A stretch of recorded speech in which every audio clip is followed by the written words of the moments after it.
Okay, National Review has to say about Iran and the Iranian deal. The agreement are, if Iran can cheat. Whoops. Okay, we'll go back to the beginning here. Recent statements from United Nations officials that Iran is already blocking their existing efforts to keep track of what is going on in their nuclear program should tell anyone who does not already know it that any agreement with Iran will be utterly worthless in practice. Exactly, because they're liars from the beginning. They always are liars. I have plenty of examples of this. One second, I'm going to continue the article here. It doesn't matter what the terms of the agreement are, if Iran can cheat. It is amazing, indeed staggering, that so few Americans are talking about what it would mean for the world's biggest sponsor of international terrorism, Iran, to Because have. they're too busy being entertained. That's the main problem.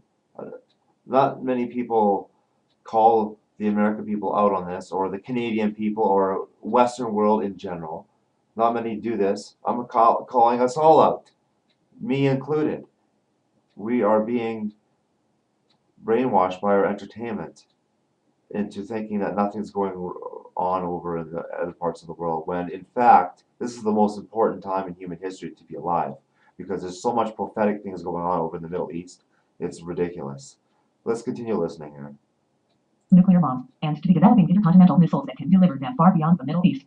Back during the years of the nuclear standoff between the Soviet Union and the United States, contemplating what a nuclear war would be like was called thinking the unthinkable. But surely the Nazi Holocaust during World War I should tell us that what is beyond the imagination of decent people is by no means impossible for people to, as Churchill warned. A lot of the millennials don't even know who Hitler is or Nazism, and the lies propagated by Palestinian and Arabs is that not as many people died as really died, and some of them just deny it altogether. And and also they're on Hitler's side too. That's the other thing. That Hitler before the war had currents of hatred so intense as to sear the souls of those who swam upon them. Have we not already seen that kind of hatred in the Middle East? Have we not seen it in suicide bombings there and in suicide attacks against America by people willing to sacrifice their own lives by flying planes into massive buildings to vent their unbridled hatred? The Soviet Union was never suicidal, so the fact that we could annihilate their cities if they attacked ours was a sufficient deterrent to a nuclear attack from them. But will that deter fanatics with an apocalyptic vision? Should we bet the lives of millions of Americans on our ability to deter nuclear war with Iran? It is now nearly 70 years since nuclear bombs were used in war. Long periods of safety in that respect have apparently led many to feel as if the danger is not real. But the dangers are even greater now and the nuclear bombs more devastating. Clearing the way for Iran to get nuclear bombs made probably will be the most catastrophic decision in human history. I think so too. And it's being passed off as another news story. But really, we're allowing the crazy Jew-hating Iranians nuclear capability. Anybody that has nuclear capability has the possibility of turning it into a bomb. And that's all they ever spew. And I'm going to show you the examples of this. I'm not. You're going to have to do your own research on this, but you go to this YouTube channel right here, and I'll maximize it. And you go to this YouTube channel, Memory TV. Memory TV. Type that in right there, and then you'll see all the examples. This is all Arab television in English subtitles, and it'll explain to you what they're telling their people and what really goes on. Okay? So let's just continue this. And it can certainly change human history irrevocably, for the worse.